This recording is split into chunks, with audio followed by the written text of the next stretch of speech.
Welcome back. In the second part of the video, we're going to put everything together and create our finished pear.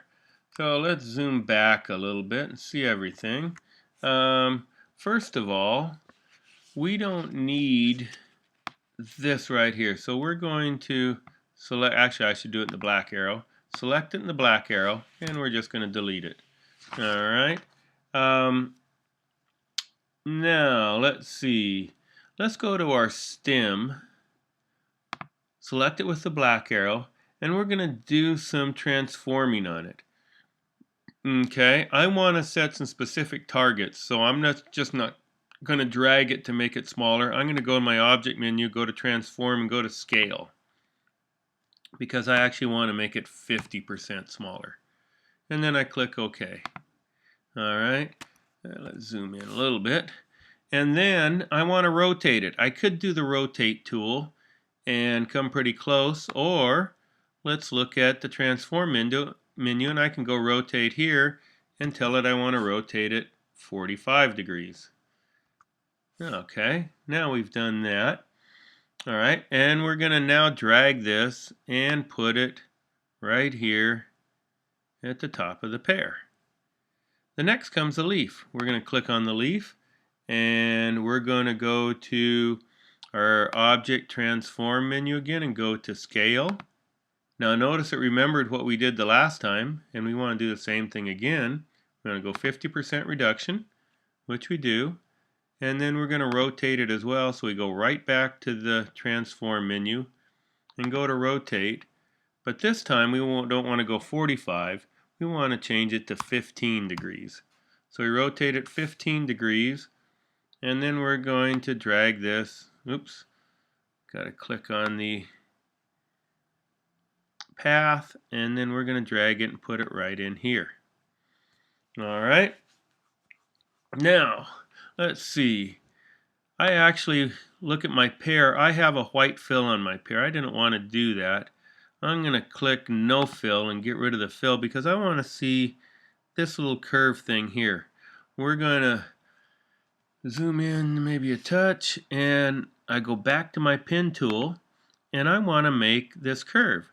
So it's a fairly simple process. I click and I drag my handle toward the direction of the curve, and then I go over the other edge and drag the handle again until I fit that dotted line fairly well. That's pretty close. I can always make minor adjustments or major adjustments if you want. With the white arrow, go back. I can put this handle back just a touch, and that looks like it fits pretty close. Alright, so now I've done that. Now what we're going to do is we're going to put the arrow into position. So I'm going to do one thing first here. I'm going to take my black arrow. I'm going to select the back half, everything there, and I'm going to go Object, and I'm going to group it. Now everything is tied together. So I click on one, I click on all, and I'm going to drag this and put it right here into that little cut mark. And then I'm going to do the same thing with the arrowhead. I'm going to select both the shaft and the arrowhead and go Object, and I'm going to group that as well. And now I'm going to click and drag it, and I'm going to put it over here, matching that. Okay, so now I've pretty much got everything in place. Now let's colorize it. Okay, in the swatches menu, they have some swatches made for you. I can drag it a little bit longer and change it from thumbnail view. Let's go to small list view, and as we go to the bottom, we can see there's some different ones. So if I click on the pear again, activate the pear, and scroll down, the bottom one is the pear body. I click on that, and it fills the pear body. Notice it gives a little bit whiter in the middle, and everything looks good except, oh, this arrow's hidden. What do I need to do? I click on it, Object, Arrange, Bring to Front. There we go. Okay, and then let's see, let's click on the stem, and we can move all the way down. There's the pear stem, so I click on that, Okay, and then the leaf, I'll click on the leaf, and they have the pear leaf, gives a little bit of detail.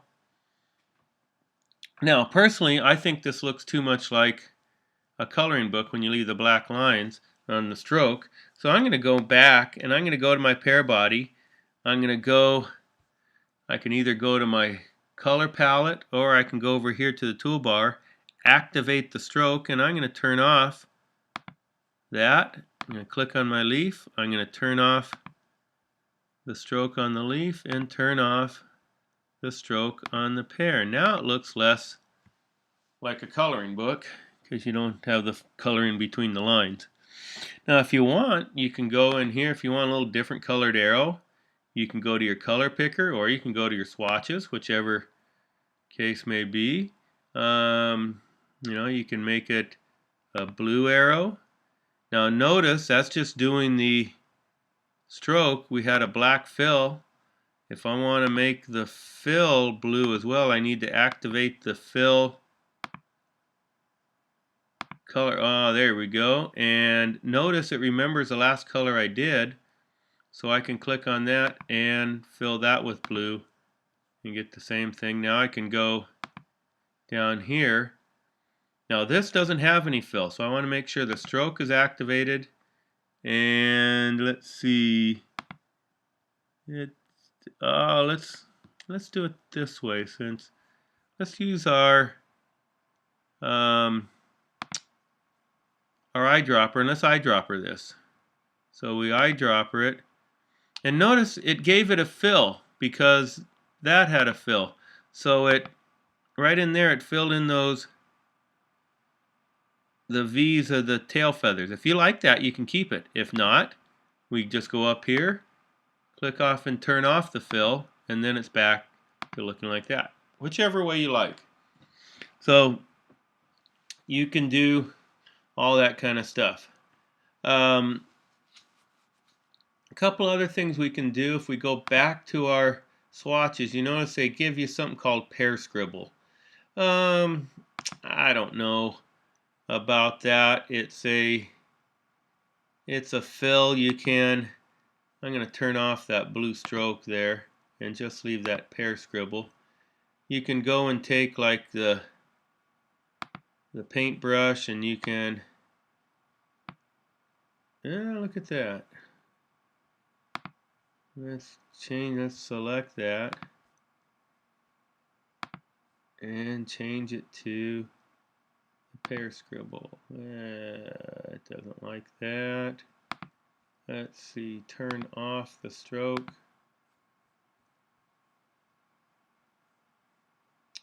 Oh, that's a fill.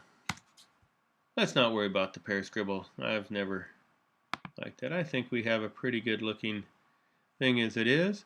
Now, one more thing. If we want to get rid of all this background, if I go to my layers menu, I notice that the bottom layer is called a template, and it was locked. So we didn't do anything to all these things that had the dotted lines and the lettering. I can now turn off its visibility, and there's just our pear without anything else. If I want now, let's take my artboard, and we can just take it down to what matters, and we can do that. Now if you want to get creative, it might be something fun. You can like do your pencil tool. We can go in here, and maybe I'll make it, let's see, let's go no fill, and we want to do, let's do like a light green, and no, more of a, yeah, let's go right in here. That looks pretty good. And do something like this. And we want to give it a much greater stroke width. So I go to my stroke, and let's fatten it up. And we'll put a round cap on it. Oops, missed it. Round cap.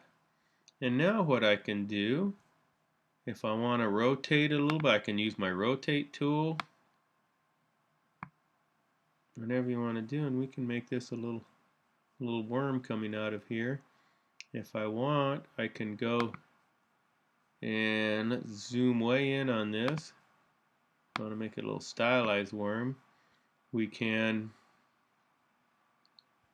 do another little thing here. We can even make it maybe a little bit larger stroke, make them fatter, and then we can go to our ellipse tool, and I can hold down my shift key and I can create a little circle here,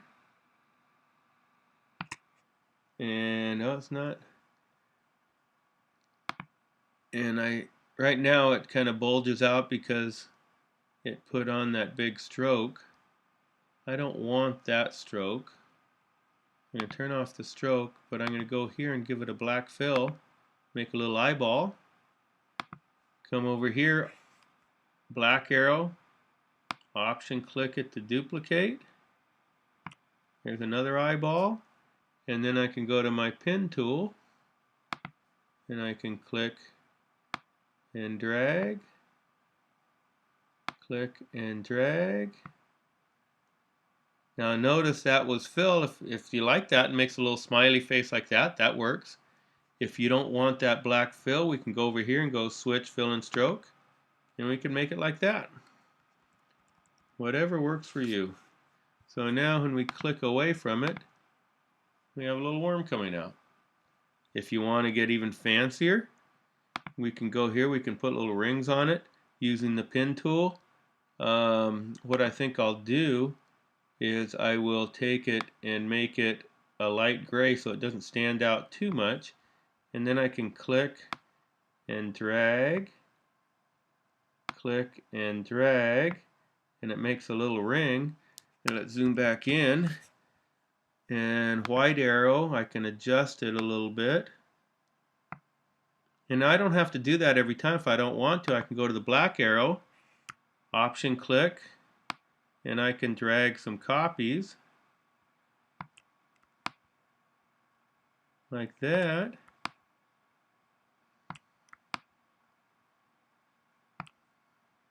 Go back up here, drag some copies there. Now as it's starting to turn, I may want to do some adjustments and not continue to make copies. I may want to move that, click on that handle, and I may want to create some new ones with the new pen tool. Click and drag, and so on. Oops. Now notice I continued that path. I didn't want to do that. So undo. Now if you just want to break that path, you can go back to the black arrow, and that'll undo the pin, and then click on the pin again to start a new one.